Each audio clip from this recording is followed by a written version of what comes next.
Welcome to SSR Indian culture YouTube channel viewers. இன்றைக்கி நம்ம பார்க்க போகிறது வந்து பார்த்திங்கன்னா நீருக்கடியில் இருக்கக்கூடிய ஜீரகேஸ்வரர் சிவன் ஆலயத்தை பற்றி பார்க்க போகிறோம். இது வந்து பார்த்திங்கன்னா நார்த்தாமலையில் இருக்கக்கூடிய ஒரு சிவத்தலம், குடைவரை கோயில் அப்படின்னு பார்க்குறோம். இப்போ நீங்கள் பார்த்துக்கிட்டு இருக்கிறது அந்த சிவலிங்கம். கிட்டத்தட்ட சதுர வடிவில் பாறையை குடைஞ்சி குடைவரை முறையில் இந்த கோயில் கட்டப்பட்டிருக்கிறது. விஜயாலய சோழீஸ்வரம் அப்படின்ற மலை அந்த கோயிலுக்கு அருகிலேயே இருக்கக்கூடியது. மிக பிரசித்தி பெற்ற இந்த சிவத்தலமானது நீர் மழைக்காலங்களில் நீர் முழுவதுமாக மூடிவிடும். சிவலிங்கம் தெரியாதுங்க, மறைஞ்சிருங்க. இந்த மே மாதம், ஏப்ரல் மாதம், மார்ச் மாதம் அந்த வாக்கில் வந்து என்ன பண்ணுவாங்க, ஊர் மக்கள் இந்த நீரினில் இறைத்து அதில் இருக்கக்கூடிய சிவலிங்கத்தை வழிபடுவது வழக்கம். இது 1857ஆம் ஆண்டு புதுக்கோட்டையை ஆண்ட அந்த அரசருடைய மனைவி இந்த நீரினை இறைத்து வழிபட்டதாகவும், பிறகு அதற்கான சூழல் இல்லை என்பதாக பார்க்குறோம்.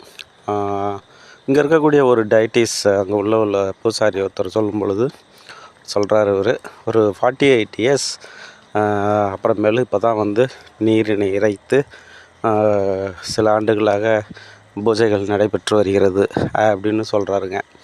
இது ஒரு அற்புதமான ஒரு சுற்றுலாத்தலம்னு சொல்லலாம். அதே சமயத்தில் ஆன்மீக பயணம் மேற்கொள்பவர்களுக்கு இது ஒரு அற்புதமான ஒரு இடம்.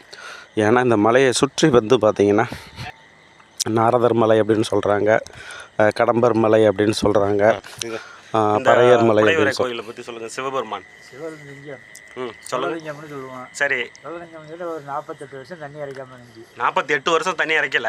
சரி, வச்சிருந்தேன். அதுக்கு முன்ன புதுக்கோட்டைக்காரங்க எடுத்தாங்க. புதுக்கோட்டைக்காரங்க மன்னர் இதுலேருந்து மன்னர் காலத்துலேருந்து புதுக்கோட்டைக்காரங்க எடுத்து அவங்க லாவுக்குன்னு அப்புறம் அந்த ஐயாவும் செத்து போயிட்டாரு. அப்போ நாங்கள் சின்ன பிள்ளை. ஆமாம், அப்போ இறந்த பிற்பாடு அது பிற்பாடு ரொம்ப நாளாக கிடந்து இப்போ தண்ணி நாங்கள் எடுத்து ஒரு 3 காலமாக எடுத்துக்கிட்டு வரோம்.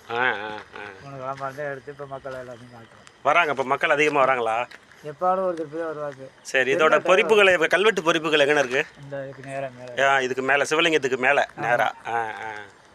சரிங்க சரிங்க, அதை பார்த்தீங்கன்னா தெரிஞ்சுக்கணும். சரி, சிவலிங்கத்திற்கு மேற்பகுதியில் இருக்கக்கூடிய கூரையில் வந்து இதற்கான கல்வெட்டு பொறிப்புகள் சோழர்கள் தான் இதை வந்து வடிவமைச்சிருக்கிறாங்க.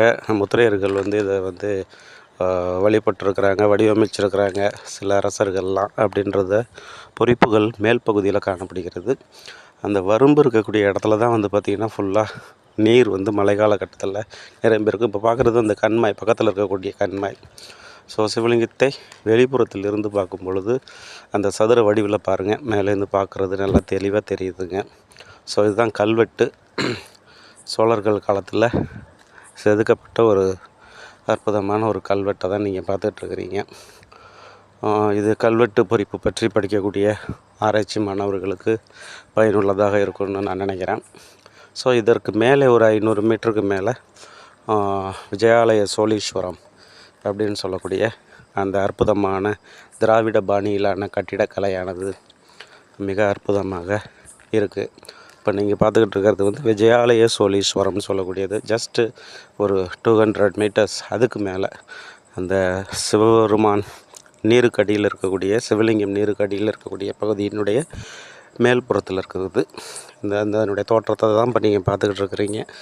Kindly subscribe this channel my dear viewers and share this channel to every one of your friends and colleagues.